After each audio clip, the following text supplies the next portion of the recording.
Hello, and welcome to Books on the Go, a podcast where we talk about our book of the week. I'm Anna Baillie-Karas, and I'm here with a very special guest today, the author Kylie Needham. Hi, Kylie. Hi, Anna. How are you? Very good. Welcome to Books on the Go.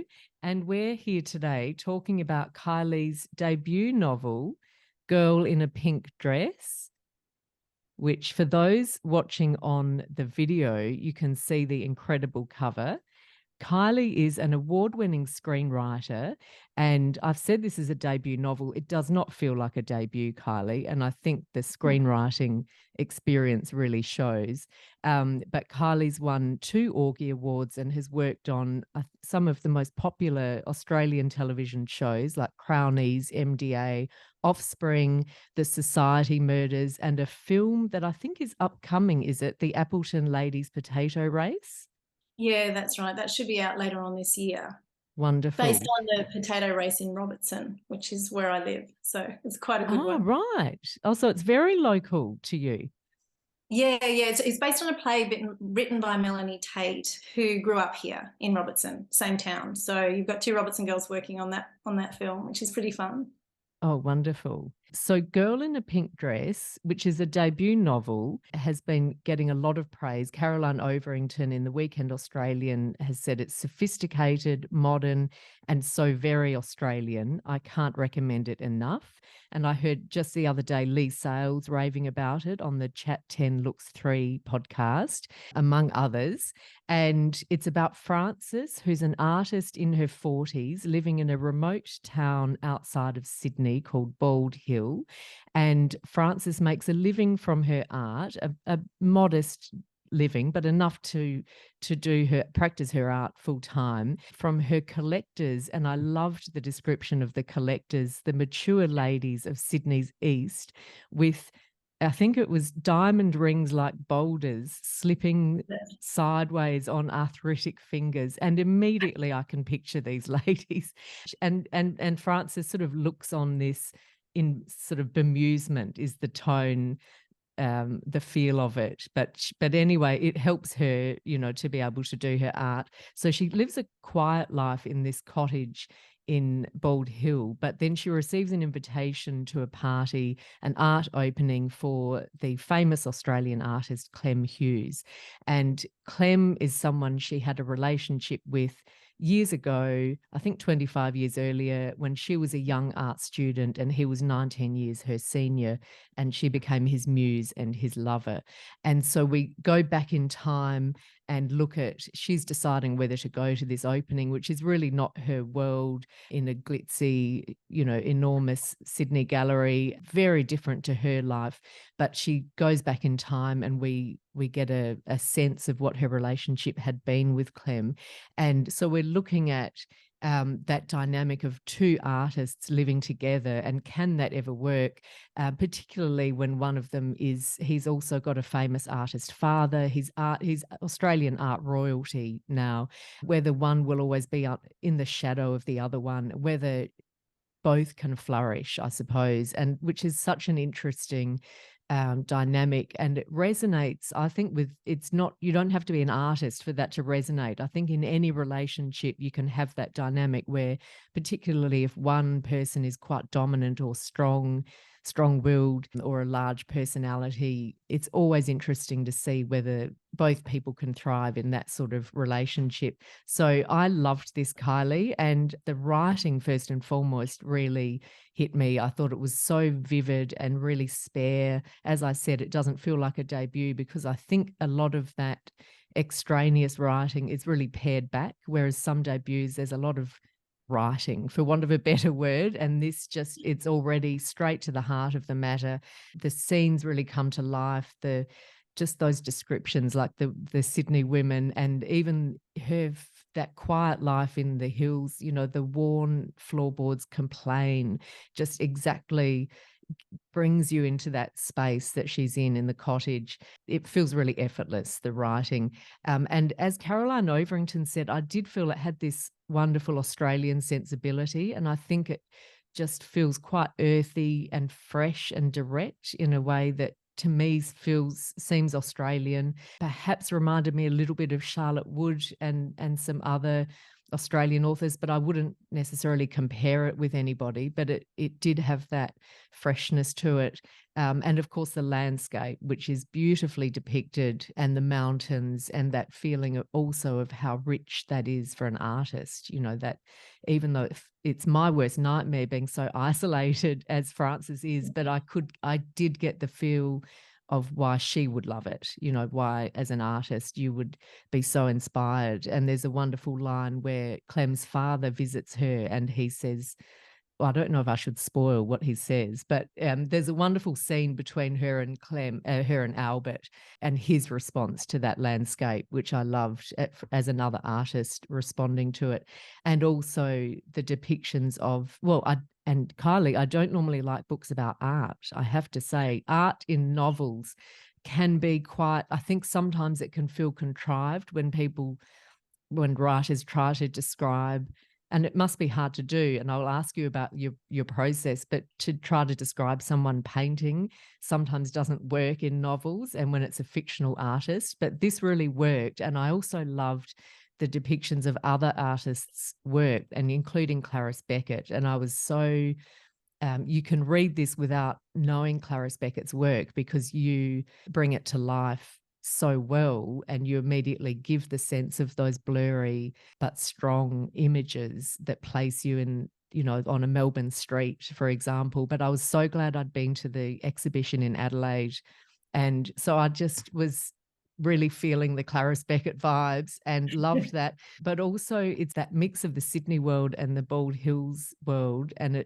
there's a bit of satire there about the art world. And I know that you live with a successful artist yourself in Ben Quilty, so you know that world intimately, and it's probably helps to bring that to life so naturally and effortlessly. But I did feel skewered as somewhat of a modest collector that we are.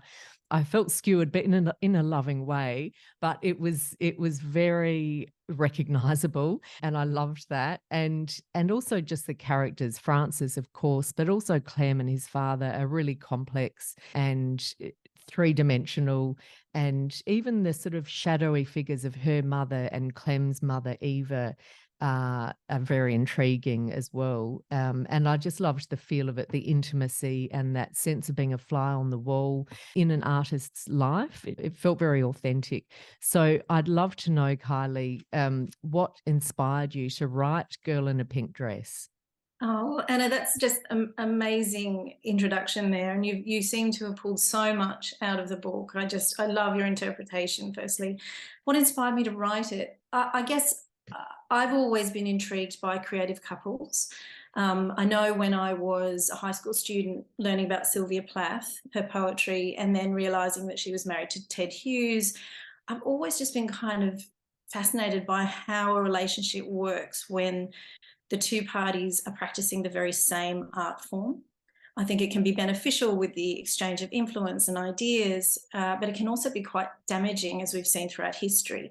Muses don't tend to have very great endings to their stories. And I guess I wanted to have a look at a relationship where the muse was an artist herself, and how would that flip things, perhaps? I loved thinking about who could have inspired various characters, and I didn't think of Sylvia Plath, but that's a great example as well. But even within the art world, there are so many examples of the larger than life artist, and then how does the partner, especially if they're an artist themselves, and the what could have been, I suppose, especially with women artists over the years. Yeah, women artists who've been overlooked or underestimated was another big area that I wanted to interrogate, because obviously, we're seeing a lot more attention being paid to some of our Australian female artists. For instance, Clarice Beckett. 20 years ago, not very many people were talking about Clarice Beckett. And as you mentioned, there was that beautiful, beautiful exhibition at the Art Gallery of South Australia just a few years ago. And people adore her work. It really speaks to a contemporary audience. So some of these Australian female artists have been overlooked, and I wanted to bring them out of the shadows a little bit as well, if I could. And there's a wonderful list of female artists who had never married or I think married or divorced, but who didn't have husbands, and what that said. That was interesting Yeah. as well. Yeah, Mm. because there's this sort of common idea that you can be an artist or you can be a mother, but you can't be both. When I looked into that, I realized that there was this question of the husband as well, and how did that affect things? Because I Which think, can be like having a child as well. well, I think there's a line in there that sort of suggests the same thing, Anna. Yeah, Yeah. good. And what is your writing process or your routine? And also, I was interested in how your screenwriting has influenced how you write in terms of the novel. Yeah, I think, well, so the routine, sometimes unfortunately there is a bit of a lack of routine because our household, I have two teenage children and a very busy career myself, and my husband has a busy career, so it has to be elastic. I do try to get into my writing room early in the morning if possible. I find that the later it gets, the less likely I am to sit down and do significant work. When I was in the sort of thick of writing the novel, I was trying to hit a word count every day, and I thought I'll try for 1,000 words a day, and I was never reaching it and feeling really down on myself. And then I just sort of flipped the script a little bit and thought, I'll try and do 500 words a day. And so I was exceeding it every single day. And I was writing the exact same amount both times. But you do, I think, have to play a few mind games with yourself when the work relies on your self-discipline and kicking self-doubt out the door. So I try to do that. Another good thing has been that I actually do have a writing room now. We renovated our house about a year ago. And before that, I was just writing in this sort of anteroom off the kitchen, so I could hear the dishwasher beeping and the washing machine beeping. And if you're open to distractions, they're good ones. So this is nice now. I can close the door. There's no one to interrupt me, and I can have a long writing stretch, which is what I prefer. So there are no excuses now, Kylie. Yeah, I know that's the problem. And also because it's a nice new space. When I first walked in, I thought, oh my God, this looks just far too lovely. I don't know if my writing will quite meet the same level of the room, but anyhow, we're working on it. Yeah. Oh, very good. And what have been some of your favorite or maybe some surprising reactions to the book? There have been some surprising reactions. What I've found is that women tend to get angry. I've had a few women say to me that at some points they had to put the book down and get up and walk around the house, because there are some frustrating ideas in the book, particularly about the female experience. But funny, men seem to cry. I've had a few men write to Really? me. Yeah, yeah. Well, of course, my husband cried when he read it, but I thought that was just, he's biased. He was just proud of me for actually managing to write write something. But no, so David Wenham, who endorsed the book, actually, he said that he read it and he was in an airport and he had to put his dark glasses on because he was crying. And then he read it a second time because we did an interview at the end of the audiobook, and he said, Kylie, the same thing happened.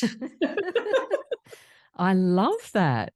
Well, I I know. now I feel bad that I didn't cry, but No, well, so you're a woman, so you're allowed to get angry instead. but I did love I didn't mention, but there is an element of rage that does come through, and it's earned. I loved that it felt really earned. It wasn't didn't feel over the top, which is saying a lot when you read the scene. But even I think maybe that I just found that very satisfying. I don't, yeah, Yeah, that's so yeah. And that's what I interesting. was hoping for, actually, that I could earn that moment and build to a moment of rage and fury. It's certainly not present from the start of the book, but I think it builds to a Definitely. point where you do feel like there's a climactic event, and hopefully you do feel that it's earned.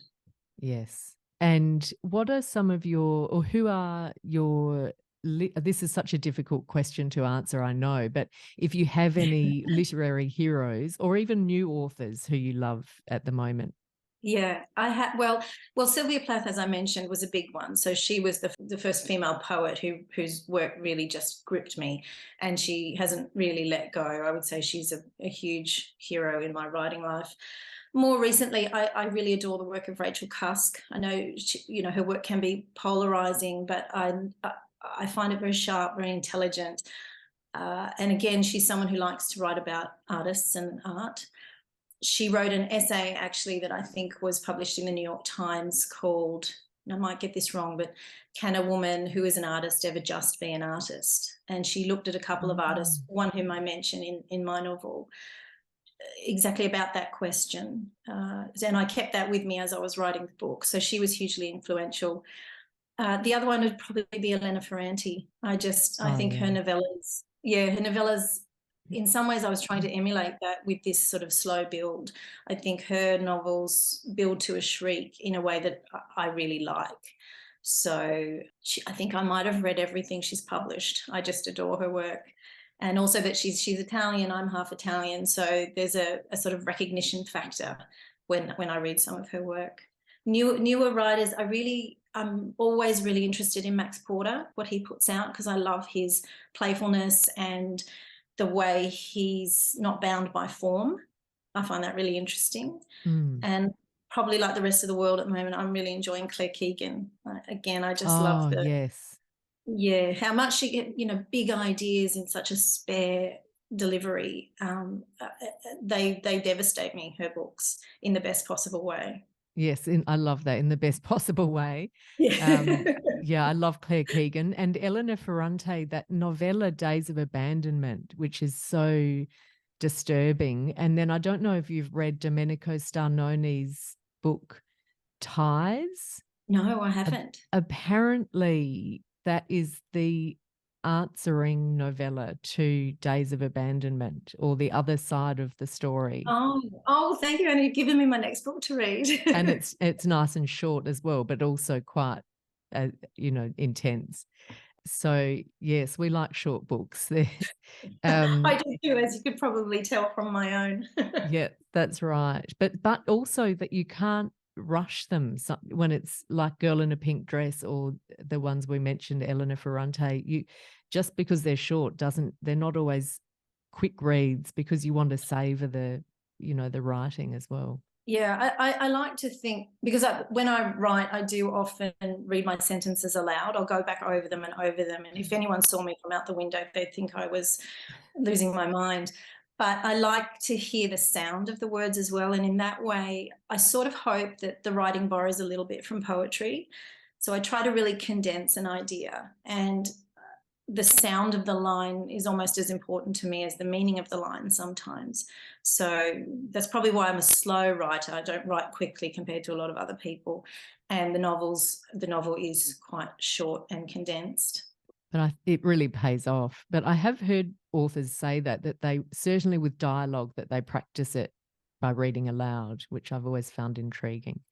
Yeah. Well, I found I didn't write a whole lot of dialogue in this novel, which is interesting because obviously for work all I write really is dialogue. So I think one was an escape from the other. But the dialogue that's there is very good and rings true. And I'm thinking of Rena, especially. Her Francis's neighbour is wonderful. Her dialogue just jumps off the page. Can you recommend a good podcast? And it doesn't need to be a bookish podcast, or if you're not into podcasts, a TV show. Yeah, well, I'm into all those things. But with podcasts, one that I listen to quite regularly, well, it's two actually. They're the New Yorker Fiction and the New Yorker, the Writer's Voice podcast, because I do like to hear writers reading their own short stories, which is what you get with the Writer's Voice. And with the New Yorker Fiction podcast, a writer will select from the archives of the New Yorker a short story to read and then discuss. So I really love listening to those. As far as a more recent one, my friends and I have been really quite taken with the witch trials of J.K. Rowling.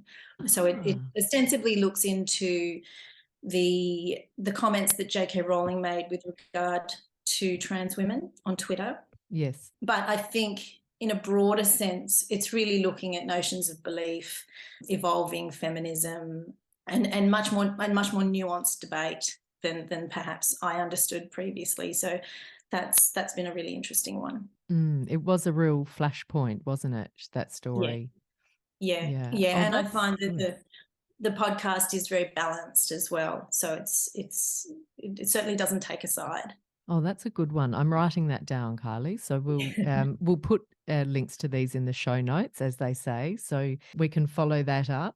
And what are you working on next? Well, so I'll continue to work as a scriptwriter, but for the last few years, more than actually writing, I've been doing a lot more consulting. So working in writers' rooms, which I find really fun because it's a nice antidote to sitting in your own room on your own when you're doing your own writing, is being in a room with a number of people nutting out ideas, somebody else's program, so I can come home and there's no responsibility. So that's quite Well, fun. that sounds But wonderful. So, as in, you're yeah, not writing the script itself, but just feeding, just in the brainstorming yeah, side, or? well, that's exactly what they call it. They call it a brainstorm. So they might grab, 3 or 4 writers, and they'll have a concept, and it may be either commissioned or not quite yet, and they want to really flesh out the concept, the characters, the structure, all those sorts of things. So that can be really fun.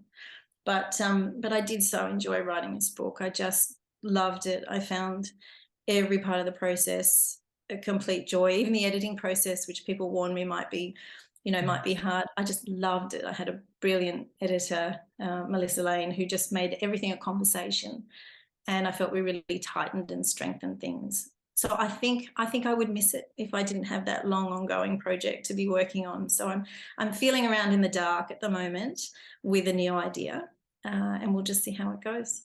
Oh, that sounds promising.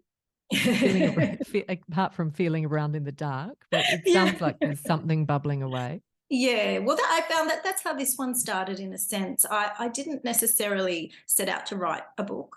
I was studying at Macquarie University. I was doing a master's in creative writing because I knew I had to be accountable. I'm a deadline girl, so I wanted to have some deadlines, and I had to write a project for the course. So I wrote a short story, and it entered it in a competition. It didn't win, but it was shortlisted and published. And Richard Flanagan, of all people, read it and said to me, "I think that has the rumble of a novel." And I thought, well, you don't get advice from a writer like Richard Flanagan and not take it. So Absolutely. I, And he was another yeah, one I thought of when I was just trying to grasp, in my own mind, what is that Australian sensibility? And Richard Flanagan, of course, was also on my mind. Yeah. yeah. Well, of course, and the landscape in his books and hopefully in mine is a real character. I feel, Yes. and that's what setting does for me as a writer. I need it to feel all encompassing, I think.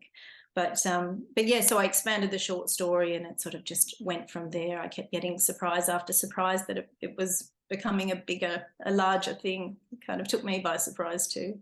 Oh, well, thank you, Richard. Very good Yes, advice. oh, I'm very indebted to Richard. I think the novel itself is a testament to the generosity and encouragement of other writers and how important that can be, I think. Oh, that's fabulous.